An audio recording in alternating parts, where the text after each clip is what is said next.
الصلاۃ والسلام علیکہ یا رسول اللہ وعلی آلہ و صحابہ یا حبیب اللہ۔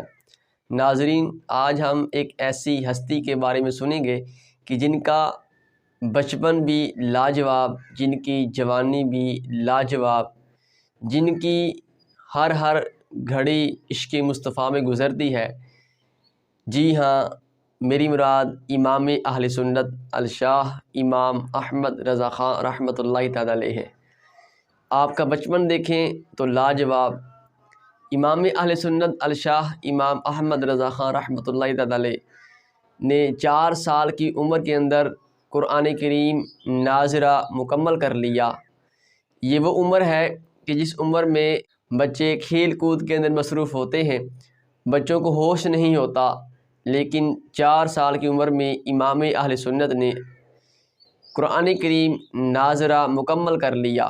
پھر جب آپ 7 سال کی عمر کے ہوئے تو 7 سال کی عمر میں آپ نے میلاد مصطفیٰ کے موضوع پر آپ نے بہت بڑی محفل کے اندر بیان فرمایا اور علماء سے آپ نے داد حاصل کی، شاباشی لی۔ اور پھر جب آپ 13 سال کی عمر میں گئے تو 13 سال کی عمر میں آپ مفتی بن چکے تھے۔ آپ نے پہلا فتویٰ دیا تو فتویٰ آپ کے جو والد محترم ہیں آپ نے درست پایا اور آپ کو دارالافتاء پر بٹھا دیا، یعنی 13 سال کی عمر میں امام اہل سنت مفتی بن چکے تھے۔ تو آپ نے بہت سی کتب تصنیف فرمائیں، بہت سے علوم پر آپ دسترت رکھتے تھے، جیسے کہ سائنس، ریاضی، بیالوجی، عربی، فارسی، منطق، بلاغت، بہت سے علوم پر آپ کامل مہارت رکھتے تھے۔ جیسے کہ علی گڑھ یونیورسٹی کے وائس چانسلر سر ضیاء الدین، یہ ریاضی کے ایک مسئلے میں اڑ گئے، ان سے وہ مسئلہ حل نہیں ہو رہا تھا، تو اسی مسئلے کے حل کے لیے یہ جرمنی جانے لگے۔ تو کسی نے مشورہ دیا کہ سر آپ جرمنی نہ جائیں، بلکہ بریلی شریف کے اندر ایک امام ہیں، ایک مولانا ہیں، آپ ان کے پاس جائیں اور ان سے اس سوال کا حل لے لیں، اس سوال کا جواب جو ہے ان سے لے لیں۔ سر ضیاء الدین نے کہا کہ وہ مولانا، انہوں نے دین کا علم پڑھا ہے، وہ ریاضی کا سوال کیسے حل کریں گے؟ تو انہوں نے کہا کہ آپ جائیے تو صحیح، جب آپ وہاں جائیں گے تو آپ کو خود بخود ہی پتہ چل جائے گا کہ اعلیٰ حضرت کوئی عام شے نہیں۔ جب سر ضیاء الدین اعلیٰ حضرت رحمۃ اللہ تعالی علیہ کی بارگاہ میں آئے تو اعلیٰ حضرت رحمۃ اللہ تعالی علیہ اس وقت علیل تھے، بیمار تھے۔ جب آپ نے سوال عرض کیا تو امام اہل سنت نے ویسے ہی بغیر سوچے سمجھے، بغیر کسی سوچ و بچار کے آپ کو فوراً ہی درست جواب دے دیا۔ تو سر ضیاء الدین حیران ہو گئے کہ یہ کیا بات ہے، یہ کیسے ہو سکتا ہے کہ ایک عالم دین، اس نے دین کا علم پڑھا ہو، وہ ریاضی کا اتنا مشکل سوال حل کر دیا۔ تو سر ضیاء الدین اتنا متاثر ہوئے اعلیٰ حضرت سے کہ آپ نے پھر داڑھی شریف رکھ لی۔ تو یہ امام اہل سنت بہت ہی علمی شخصیت تھے۔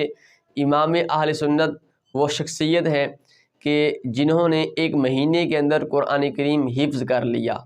آپ فرماتے ہیں کہ بعض لوگ میرے نام کے ساتھ حافظ لکھ دیتے تھے، تو مجھے یہ ناگوار گزرا کہ میں حافظ نہیں ہوں، پھر بھی لوگ میرے نام کے ساتھ حافظ لکھ دیتے ہیں۔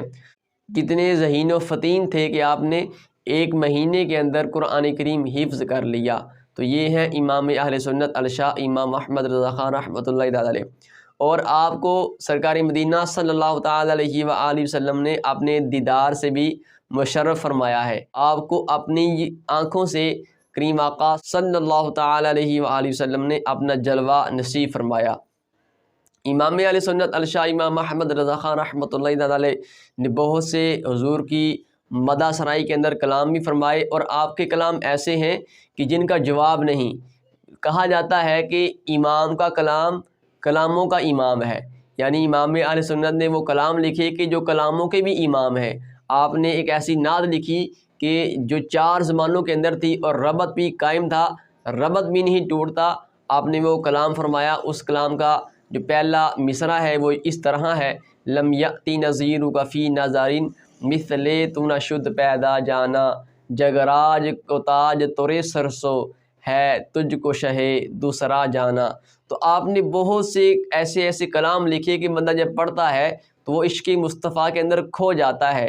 اور پھر امام اہل سنت نے ایک ایسا کلام لکھا، آپ عرض کرتے ہیں کہ سب سے اولا و اعلیٰ ہمارا نبی، سب سے بالا و اعلیٰ ہمارا نبی۔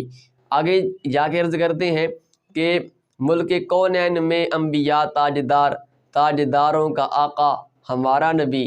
جب تاجداروں کی بات چلتی ہے تو امام اہل سنت لکھتے ہیں میرے آقا کا وہ در ہے جس در پر ماتھے گھس جاتے ہیں سرداروں کے۔ پھر عرض کرتے ہیں اس گلی کا گدا ہوں میں جس میں مانگتے تاجدار پھرتے ہیں۔ جی ہاں، امام اہل سنت الشاہ امام احمد رضا خان رحمۃ اللہ تعالی علیہ کو سرکار مدینہ صلی اللہ تعالی علیہ وسلم نے بیداری کے اندر دیدار کروایا۔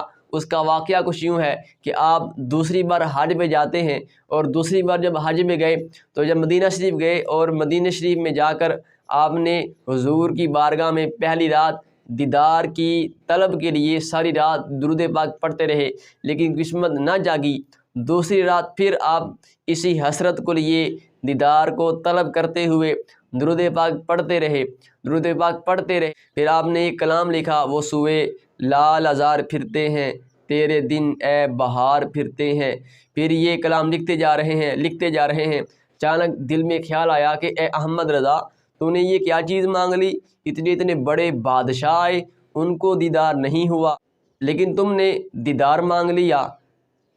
تو دل ٹوٹ گیا۔ آپ دل توڑ کے ٹوٹے ہوئے دل سے غمگین ہو کر یہ شعر لکھتے ہیں، کوئی کیوں پوچھے تیری بات رضا، کوئی کیوں پوچھے تیری بات رضا، تجھ سے کتے ہزار پھرتے ہیں۔ جب آپ نے آپ کو کتا کہا نا تو محبوب کریم صلی اللہ تعالی علیہ وآلہ وسلم کی رحمت جوش میں آئی، اور آپ کو سوتے ہوئے نہیں بلکہ سر کی آنکھوں سے بیداری کے اندر اپنا جلوہ عطا فرما دیا۔ تو یہ ہے امام اہل سنت الشاہ امام احمد رضا خان رحمۃ اللہ تعالی علیہ۔ آپ نے بہت سے بدبختوں کا، بد مذہبوں کا رد بھی فرمایا، اور آپ کی ایک بہت بڑی کتاب فتاوی رضویہ کے نام سے موجود ہے، جس کی 33 جلدیں موجود ہیں، بہت بڑا ذخیرہ ہے۔ اللہ تعالی ہم سب کو امام اہل سنت الشاہ امام احمد رضا خان رحمۃ اللہ تعالی علیہ سے محبت کرنے کی توفیق عطا فرمائے۔ آپ کا جو یوم وصال ہے وہ 25 صفر المظفر ہے۔ اللہ تعالی اللہ حضرت رحمۃ اللہ تعالی علیہ کے درجات کے اندر بلندیاں عطا فرمائے، اور آپ کے صدقے ہم سب کو بھی علم دین حاصل کرنے کی توفیق عطا فرمائے، نفع والا علم عطا فرمائے، اور آپ کے صدقے ہم سب کو بھی عشق رسول کی لازوال دولت سے مالا مال فرمائے۔ آمین بجاہ النبی الامین صلی اللہ تعالی علیہ وآلہ وسلم۔